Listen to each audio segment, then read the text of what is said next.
Over the last few months, we've seen many cryptocurrency exchanges release reports about the current state of the crypto market and what comes next.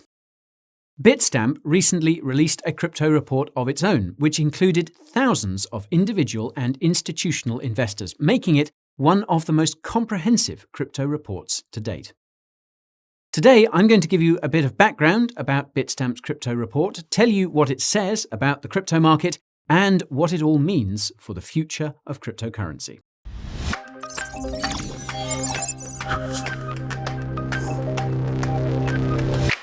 Before we look at any stats, I need to hit you with some facts. I am not a financial advisor, so I can't tell you how to get fat stacks. All I can do is provide educational content to help you with that. For any further assistance, contact a financial advisor stat. If this is your audience debut, my name is Guy and I am a crypto dude. I make high-quality crypto content that's packed with truth. Coins, tokens, news and reviews presented with minimal bias and skew. If this sounds good to you, subscribing to the channel and pinging that notification bell is what you should do. That's it for the intro. Let's see what Bitstamp's report says about crypto. As I mentioned in the introduction, I want to start with a bit of background about Bitstamp's crypto report. This is because Bitstamp isn't exactly your average cryptocurrency exchange. For starters, Bitstamp was founded by two Bitcoin OGs in 2011, and its operations were limited to Europe and the UK until fairly recently. As far as I can tell, Bitstamp was one of the first, if not the first, cryptocurrency exchange to implement KYC way back in 2013, and this made it particularly attractive to institutional investors in the region. Bitstamp's commitment to following regulations seems to have put it in direct competition with the Gemini cryptocurrency exchange in the United States, which has the quote, mentality and ethos of asking for permission, not forgiveness, from regulators. Case in point, Bitcoin managed to poach one of Gemini's top executives in 2020 to become Bitstamp's new CEO. In 2021, Bitstamp also hired other top executives from Barclays Bank and Amazon to fill its COO and CFO seats, respectively. After announcing its expansion into the United States last May, Bitstamp managed to get its hands on Kraken's COO to become the CEO of Bitstamp USA. Kraken is another top crypto exchange, by the way. Earlier this year, the CEO of Bitstamp USA stated that the exchange was exploring offering stock and NFT trading, which would put it in direct competition with FTX US, as it's also looking to offer stock trading. Now, as far as I can tell, Bitstamp's recent crypto report is a continuation of the exchange's hyper-competitive behavior. That's because Gemini recently released its own incredibly comprehensive crypto report, which I covered in another video. That's in the description for you to watch later. Now, what's interesting is that Gemini's crypto report was the first of its kind, and this is also the case with Bitstamp's crypto report. In other words, they're the first of many comprehensive crypto reports to come from both exchanges. This is significant because the competition between Bitstamp, Gemini, and other crypto exchanges means the quality of these crypto reports is likely to increase substantially as time goes on. Bitstamp has definitely raised the bar with its recent report. That's because not only did it include 23,000 individual investors in 23 countries, but also because the survey includes 5,500 institutions. The report is titled, quote, Bitstamp Crypto Pulse, Crypto to Overtake Traditional Investments. And this barely scratches the surface of all the cool stuff the authors found. So, without further ado, sit back, relax, watch and listen while I unpack this crazy crypto report. As always, I'll give you my thoughts as we go along. So, Bitstamp's crypto report begins with a brief foreword by Bitstamp CEO Julian Sawyer, who makes a very good point, and that's that we must stop referring to DeFi, NFT, stablecoin, and other crypto niches as just crypto, because each one comes with its own unique risks, benefits, and characteristics. Julian goes on to say that the key to crypto adoption is trust, and although regulations do increase trust among some investors, they're not enough because, quote, we need to create trust in the assets themselves. Julian therefore proposes creating crypto-specific ratings agencies for different assets and crypto companies, and argues that this is the key to making crypto bigger than the traditional financial system. He stops short of saying that Bitstamp itself will seek to offer crypto rating services, but something tells me that this is now on its roadmap.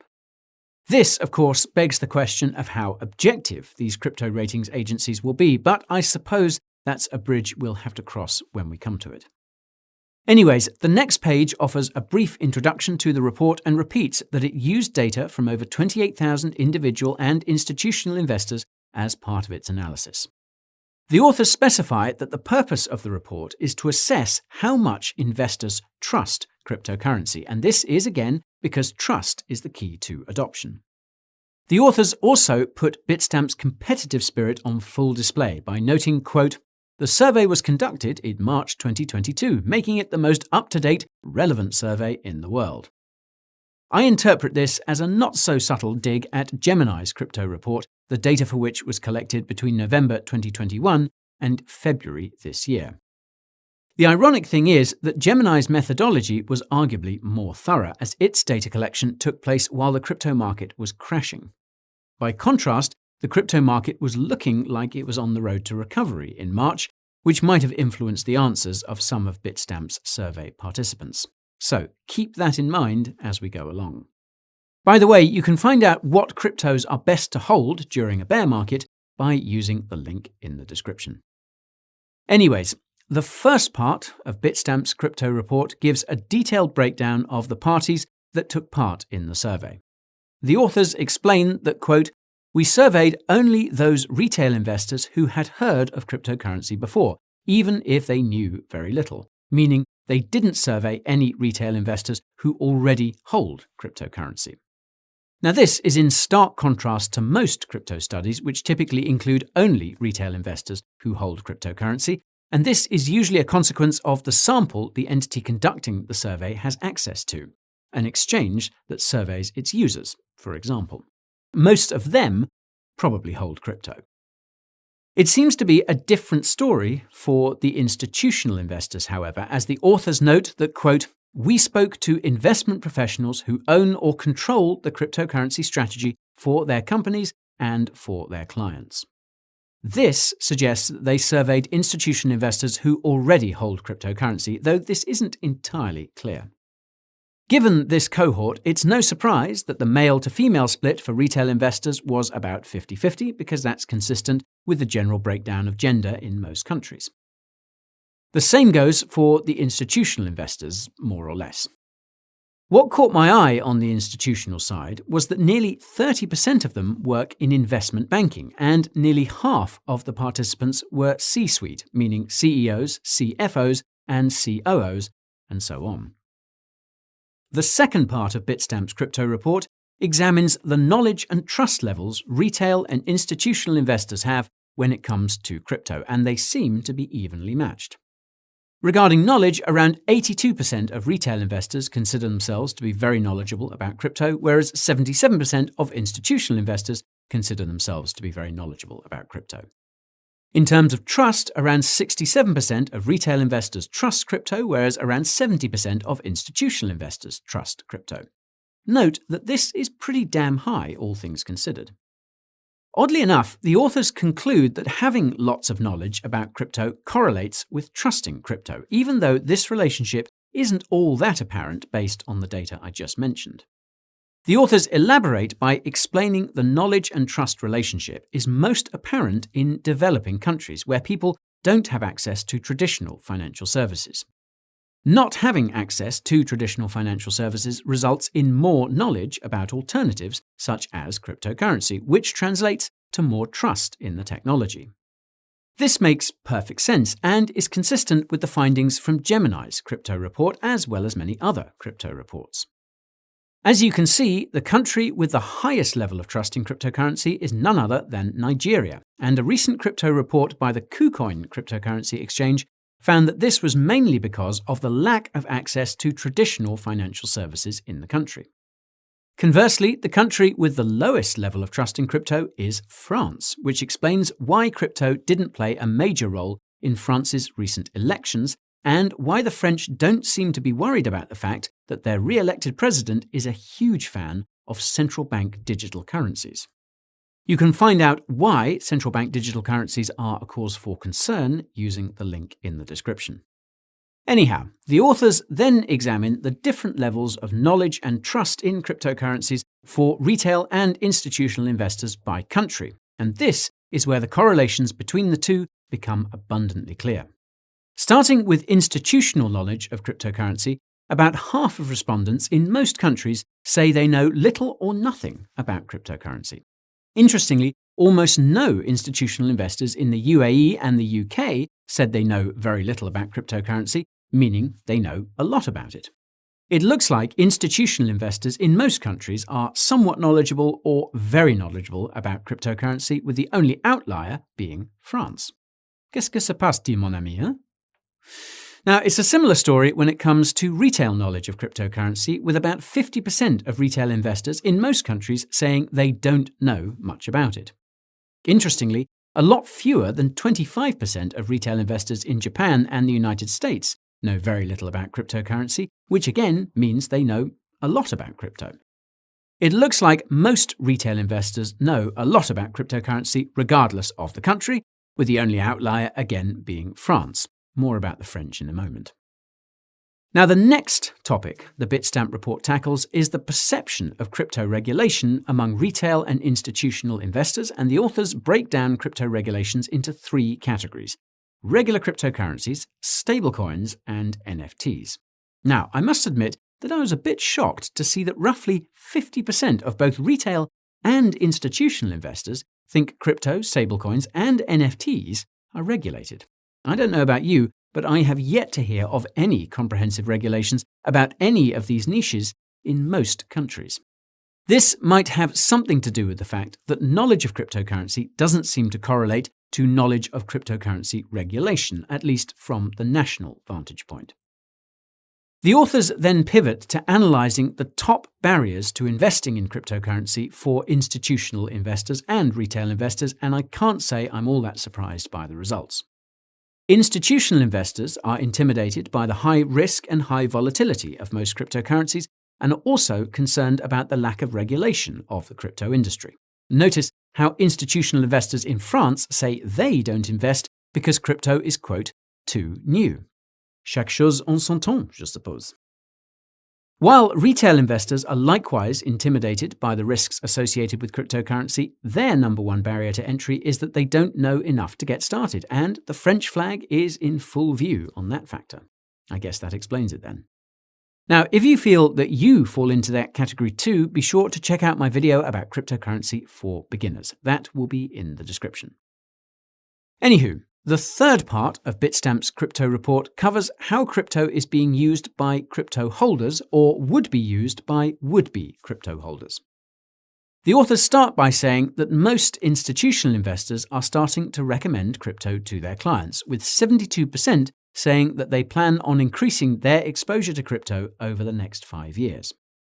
Meanwhile, many retail investors have expanded their use of crypto beyond speculative investing, with roughly the same percentage saying they want to increase their crypto allocations.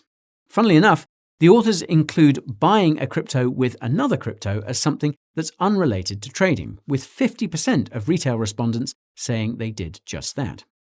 I imagine these kinds of transactions relate to decentralized exchanges and the like, but this is again not very clear. In second place, we have crypto transfers to other individuals at around 42%, followed by participating in loyalty rewards programs at around 31%, staking at around 31%, and blockchain gaming at almost 29%. The authors also note that almost 60% of retail investors started investing in crypto over the last 2 years, something that is again consistent with the findings of other crypto reports, as well as a poll I recently ran on Twitter. Almost 40% of institutional investors started investing in crypto over the last 2 years as well, by the way. When it comes to what else respondents are doing with crypto or could see themselves doing with it, 50% said that shopping online, buying groceries, eating out, buying a car, and donating to charity are all on the table. I'm a bit skeptical about that last one, given the response to my recent crypto charity video. That will be in the description, feeling sorry for itself. I digress. The authors also note that 80% of retail respondents and over 70% of institutional respondents believe crypto will go mainstream in the next 10 years, though I would say this is already happening. I guess that puts me in the bucket of respondents who say that crypto is already mainstream, which includes 14% of retail investors and almost 12% of institutional investors. The fourth part of Bitstamp's crypto report zooms in on the regional differences in crypto knowledge and trust. Here, the authors reveal that their participant pool included 6,000 retail investors and over 1,000 institutional investors in the UK and EU, and reiterate that most investors in that region are at the lower end of the curve in terms of crypto knowledge and trust. Interestingly, there seems to be a gap in crypto trust between institutional and retail investors in most countries that make up the region, though both sit close to 50%. As far as the authors are concerned, the solution in this case is crypto education, as well as reasonable crypto regulations. But given the headlines we've seen coming out of Europe about crypto regulation these days, I'm starting to become skeptical as to whether such a thing as reasonable regulation can be achieved there. Next, the authors revealed their participant pool included over 5,000 retail investors and over 1,200 institutional investors in Latin America, Africa, and the Middle East, which is an admittedly small sample size given the size of these regions. Even so, it was enough of a sample to show that trust in crypto in these regions is incredibly high, with around 75% of institutional and retail investors in most countries saying they trust crypto. This might have something to do with the fact that institutional and retail investors in those regions also have incredibly high levels of crypto knowledge, close to 80% on both fronts to be exact. I couldn't help but notice that the country with the highest level of crypto knowledge in these regions is Argentina. This would explain why the IMF made the deterrence of crypto adoption a part of its loan agreement with the country in March. It also supports my theory that Argentina will be one of the next countries to adopt Bitcoin as legal tender, and you can find out what other countries are on the list using the link in the description. Now, back to the report. The authors then moved the spotlight to North America, where they revealed that their participant pool included over 2,000 retail investors and over 500 institutional investors from Canada and the United States. As you can see, the level of trust in crypto by individual and institutions in Canada and the United States is about the same at around 60%, which is only slightly above the average trust in crypto from their cousin countries in the UK and EU. This is again reflected in the slightly higher levels of knowledge of cryptocurrency for retail and institutional investors in the region at around 62% and 66% respectively. Finally, the authors turn to countries in the Asia-Pacific region, where they managed to tap over 1,200 institutional investors and over 5,000 retail investors as part of their study. The trust in cryptocurrency in this region is much more scattered for both institutional and retail investors, with Japan being on the low end and India being on the high end in both cases. What's strange is that the trust level seems to be lagging behind the levels of knowledge of cryptocurrency in the region, which are comparable to those of Latin America, Africa, and the Middle East. As far as I understand, the authors attribute this discrepancy to the more conservative cultures of countries in Asia-Pacific. Bitstamp's crypto report concludes with a short section about the future of cryptocurrency, which is, of course, mainstream adoption. As the authors point out, however, quote, knowledge is the key barrier holding back mainstream adoption. Naturally, the authors paint Bitstamp as the crypto company that's championing the cause of crypto education and detail 3 ways in which the exchange will achieve its educational aims. First, it will continue to publish these kinds of comprehensive crypto reports to keep the crypto world informed as to the progress of crypto knowledge, trust, and adoption, or lack thereof. Second, it will work directly with retail and institutional investors to make sure they have the, quote, right knowledge when it comes to cryptocurrency. And third, it will bring other crypto companies and exchanges together to, quote, create a global perspective on regulations through collaboration with authorities, and establish the kinds of crypto ratings agencies I was talking about earlier, with the goal of achieving, quote, sound governance. Now this reminds me of something that I discovered while doing research for my video about cryptocurrency and ESG, which is that institutions seem to be more concerned about the fact that they can't control cryptocurrencies like Bitcoin the way they can companies on issues of an environmental nature. In any case, there's no question that Bitstamp's observation of knowledge driving trust and adoption by extension is accurate. The correlations are as clear as day. The real question then is what causes retail investors and institutional investors to want to learn about cryptocurrency in the first place. The absence of financial services seems to be one factor, but obviously this is a factor that's only present in select countries, and it's not exactly one that you'd want to impose on investors so that they can learn about cryptocurrency. Speculation seems to be another factor, and that's certainly the driving factor behind the desire to learn about cryptocurrency in many developed countries. As we've seen with countries such as France, however, speculation isn't always enough to encourage investors to learn about cryptocurrency. Speculation also isn't a very big factor when the crypto market is crashing. If anything, it seems to significantly dampen the desire to learn about crypto. This leaves one last factor, and that's, well, for fun. Recall that almost 30% of crypto investors report using crypto in a blockchain game of some kind. This suggests that a third factor driving the desire to learn about cryptocurrency is stuff that's not necessarily related to finance at all, and this seems to be the case. The NFT and metaverse niches have arguably been the biggest drivers of interest in cryptocurrency over the last year, and that applies to individuals and institutions, regardless of their investor status. This is a big part of why I'm so bullish on NFTs, the metaverse, and especially blockchain gaming. You can find out what the top projects are in that third category using the link in the description. That's all for today's video about Bitstamp's crypto report. If you found it insightful, smash that like button by way of retort. If you want to make sure you don't miss the next crypto report I cover, be sure to subscribe to the channel and ping that notification bell, brother or sister. In the meantime, you can check out Coin Bureau clips for live streams and the like, and tune in to the Coin Bureau podcast to hear me talk about complex crypto concepts with my friend Mad Mike. You can find me on Twitter, TikTok, and Instagram, where I share crypto news and memes, and I also have a Telegram channel where I let you know what cryptos are on my radar screen. If you want to know which ones are a part of my portfolio, you'll have to subscribe to my weekly newsletter for that kind of info. I should also note that it's not too late to participate in our exclusive giveaway of one whole Bitcoin.